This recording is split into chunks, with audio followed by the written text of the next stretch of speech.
8-Bit Adventure Anthology Volume 1. This one's going to be on the Deja Vu game. I'll be doing each of these games independently with scored reviews, not the collection as a whole. So, the 8-Bit Adventure Anthology Volume 1 is a game that was developed by General Arcade and published by Abstraction Games. All three of these games are point-and-click adventures from back in the old gaming era. Most of which, if not all of them, were back from the Nintendo era. Now, as you see in the background, I'm doing Deja Vu, so I'll play around with it a little bit in the background. Now, this game, you're tasked as a man who wakes up with amnesia in the bathroom, and you gotta use detective skills to figure out what happened and what you gotta do to get your memory back. So, this game is your stereotypical point-and-click game. You just, use the things, like open the coat pocket, stuff like that, take things you need. So, now, the game's graphics didn't age well. I mean, they were decent back in the era when it first came out, but in today's standards, this isn't a remaster or a remake, so it doesn't really hold up well with today's standards of graphics and like color palettes and stuff like that. But it is faithful to the original source. Now, out of the three games on this list, just to me, this one seems to be like the one that's not as well done graphically. Now,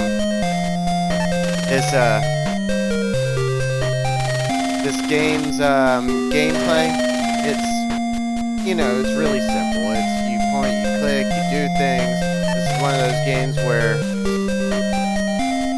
the slightest mistake can get you killed very easily.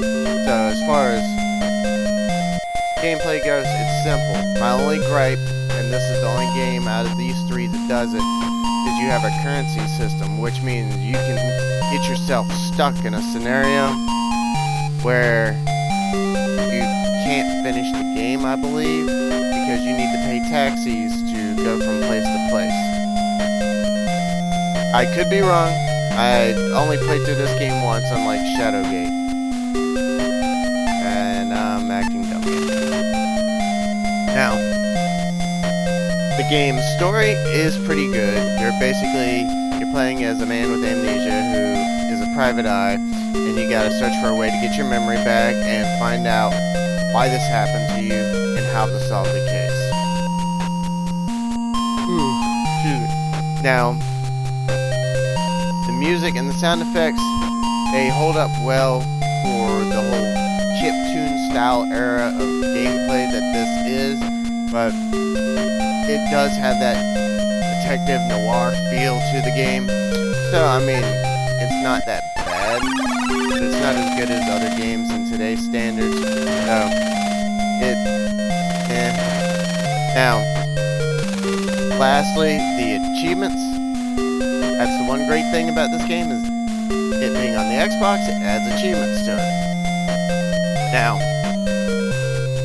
this, like the other two games in this collection, the achievements are based on really weird things. All of them are based on oddball ways that you die. So, I mean, if you don't mind doing the achievements, which I have them all for this game, it's not that bad. So, on average, I rate games a 5 out of 10 instead of the industry standard of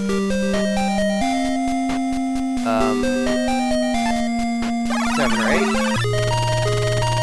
And unfortunately, out of the 3 on this collection, this is the one that I like the least. But I do like detective style games. I think I just like the air of mystery that's around the other two a bit better.